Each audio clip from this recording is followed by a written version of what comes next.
Hello guys, you're welcome back to NAIJA News and Entertainment. Ultimate love is totally original African concept. Adesuwa Onyenwokwe, celebrated broadcaster and life coach, was Aunty in the recently concluded Ultimate Love reality television show. In this interview, she talks about her challenges, anxieties, and the love guest. What do you think about the concept behind Ultimate Love?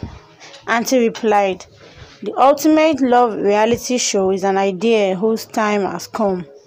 Every human needs love and association, and once there is a platform for that, it will bloom."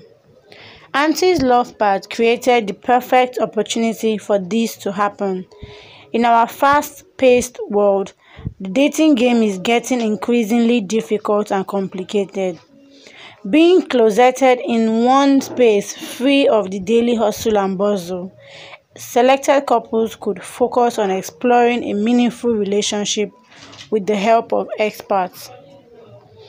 Add to the fact that they stood the chance of walking away with gifts that would help them on their forever journey.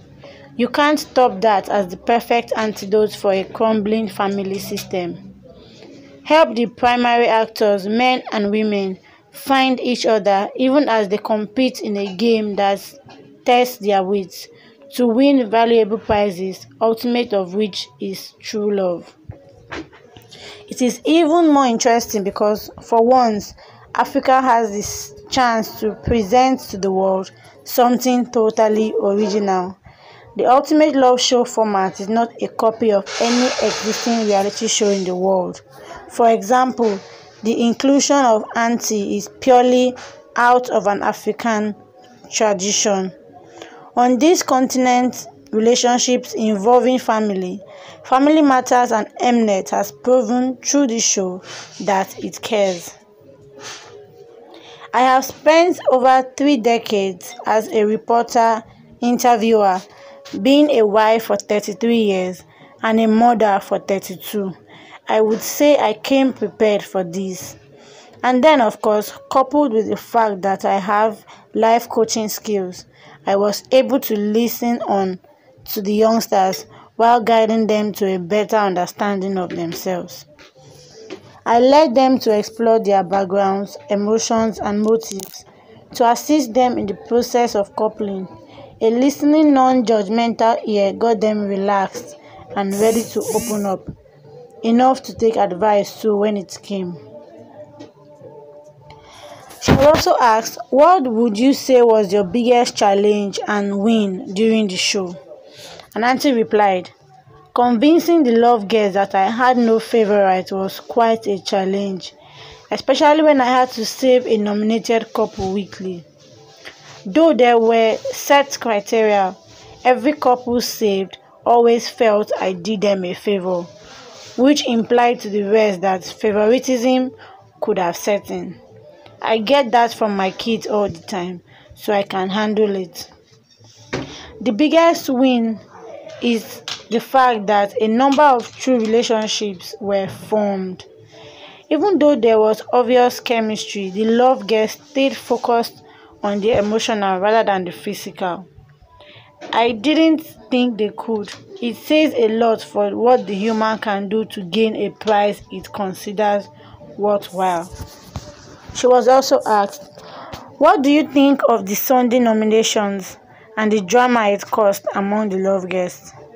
That was a big deal and some.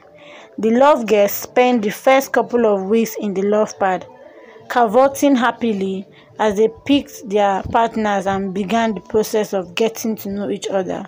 So the first nominations took them by surprise. It was a shock reminder that they were not in the pad to play. Eventually, the drama of the Sunday live shows elicited a tension that hung in the air for a couple of days till they relaxed, and then bam, once another week ended, the cycle continues. Though with time, couples fashioned individual strategies to go about their nominations. Even those eviction nights remained tension-soaked, keeping them on tenterhooks, each not knowing who would go or stay. They were also asked, Roksie became the first ultimate couple of the show. What are your thoughts on their journey? Aunty replied, interestingly, Roksie was the only couple that stayed the entire 8 weeks in the love pad. They never got to go out on a mission or win a spot in the love nest. Their coupling was incidental, that is, they were not each other's first choice. Then hesitant, but when it picked up, it just raced on to the end. Kachi's patience paid off, and Roksie's honesty won her the viewers' heart. And their votes propelled Roksie to the end. The icing on the cake was the proposal and acceptance.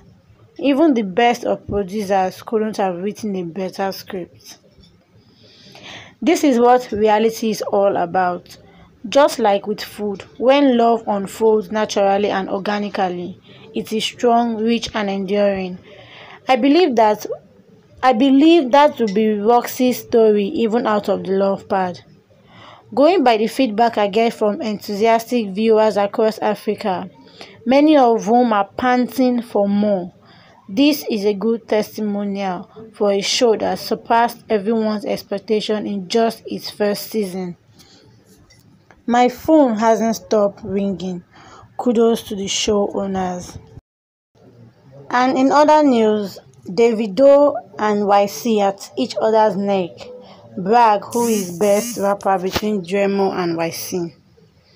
Two Nigerian music stars, David Adeleke, simply known as Davido, and Oludemilade Martin Alejo, better known as Ycee, have come at each other's neck on Twitter platform after Ycee shaded Davido's music worldwide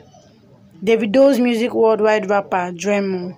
It all started after a fan of Davido and Dremo, identified as @King Oladipo's son, commented the good music from Dremo's last album, Codename Volume 2, which made the fan conclude that Dremo is better than so many Nigerian favorite rappers.